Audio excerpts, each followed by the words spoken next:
Think back to your favorite Pokemon game. Did you like it from the start? Did it take a couple playthroughs to realize its genius? What was the thing that made it special? Do you still get excited thinking about it? What was the thing that stood out to you? As of July 2024, there are 39 mainline Pokemon games that exist. But which is the best? Maybe you think it's Pokemon Emerald. I know that it ranks high for a lot of people, myself included. I feel like a lot of people regard Gen 3 as one of the better regions. Unless you think there's too much water, of course.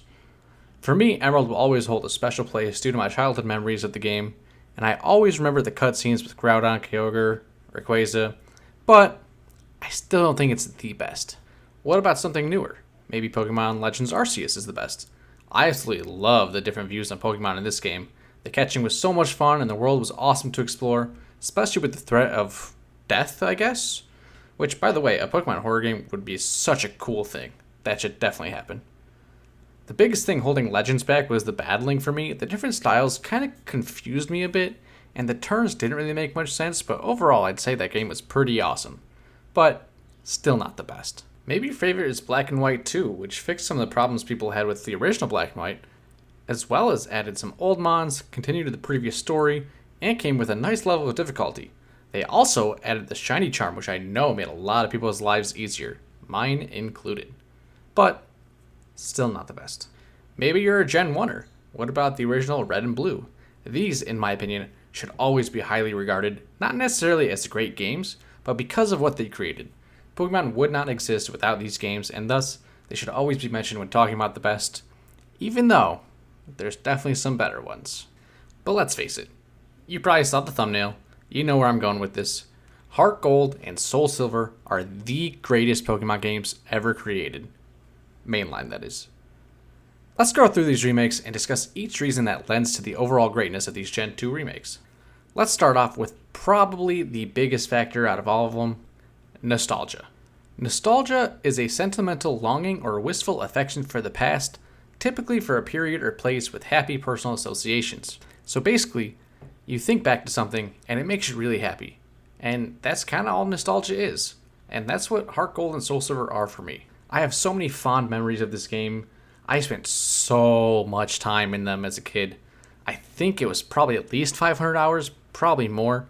I know my game corrupted at one point, so it's a lot of time. I know I traded all my best Pokemon from my old games into this game, and then it corrupted, which was so sad. RIP, my first ever level 100, Alakazam. But yeah, overall, just thinking about these games make me extremely happy, and honestly, that's probably the biggest reason for it. If a game makes you happy, it's probably your favorite, and no one can really argue that. Talking to you, comment section. And before we get into the rest of the good, we can go over the bad, because it's not a perfect game by any means. I mean, where do we start?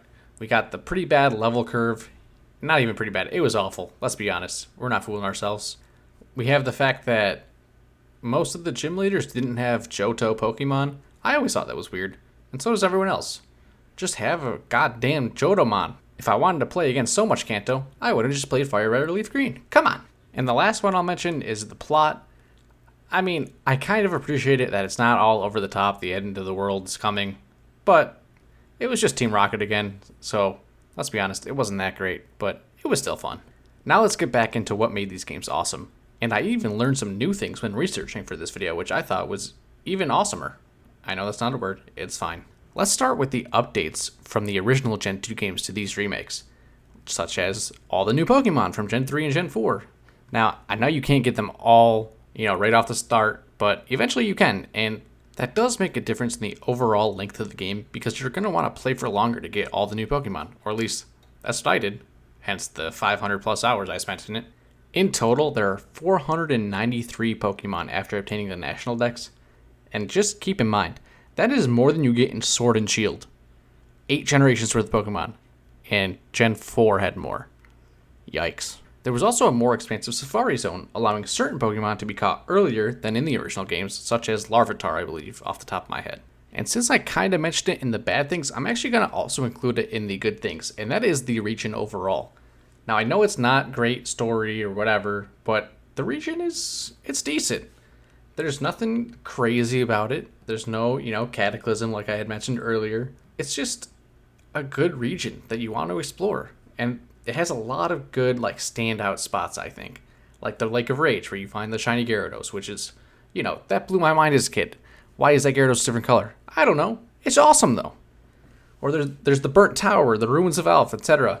There's a lot of good spots in this region that I think are overlooked a lot. And we can't forget that this generation wasn't even supposed to exist. Gen 2 was really just supposed to be an expansion on Gen 1, hence, the whole double region thing. Kanto was supposed to be the main part of all of Pokemon. And I feel like the fact that they did this well for a second generation that wasn't supposed to be there, I can't overlook that. I think it's a positive. But I totally understand if you don't. I get it. This is not my strongest point here. I just thought I should mention it. The next overall better thing, I would say, is your rival. And I mean rival, not just some one of your friends that wants to battle you all the time. This guy was a fucking dick. Just think back to when you're first introduced to this guy. He is snooping around by Professor Elm's lab, and then he just steals a Pokemon. And then the cops come, which I thought was interesting. Why can't they deal with anything else, right? But, I mean, it's like he's an actual villain from the start, and I think that's a good thing. Speaking of villains, fun fact, Silver is actually the son of Giovanni, the boss of Team Rocket. And I found that out as I was researching for this video, so very recently, within the last week. That's kind of insane to me. The issue is that it was in the manga, not in the actual game, which kind of sucks, to be honest. I wish they would have fleshed it out a little more in the game, but I still think it's a cool little tidbit to know. Apparently, Silver was abandoned as a kid, and that is why he resents Team Rocket and Giovanni altogether. And one little thing that I thought was adorable that I found out as well is that in the game, he has a Golbat the entire time until towards the end, he realizes that Pokemon can actually be friends. And then, the next time you see him, I believe his Golbat turns into a Crobat. I just think that is adorable. The value of friendship. Moving on, we have one of my favorite things, the following Pokemon. Pokemon following you isn't the newest thing in this gen. I believe it was in Pokemon Yellow before this, but they definitely made it a little better in this gen. All your Pokemon can follow you as you walk around, which I think is just so awesome. Like, you have your starter the entire time, and then it's just so funny when you catch Ho-Oh or Lugia and that giant monster of a bird is following behind you. I love it. Every new generation that comes out, I always want a Pokemon to be able to follow me. And, Gen 9 delivered. I think the end of Gen 8 did as well, if I remember correctly. But, it's just it's a fun little thing that, as a kid, is so exciting. You get to see the actual Pokemon in the overworld. And speaking of overworld encounters, I know it's not new to this game in general, but I just love the fact that there's all those random, they are random, static encounters. Besides the shiny Gyarados, which is kind of plot related, there is just that random Lapras in Union Cave that only appears on Fridays for some reason. And who can forget the Sudowoodo blocking your way? It's just like Snorlax. And then, I believe Snorlax is also still in Kanto, which is fun. It's little things like that that tend to stick out for me, and that's why I think I remember them so much. This game also introduced the Pokewalker, which if you don't remember, is a little thing you would put in your pocket in the shape of a Pokeball.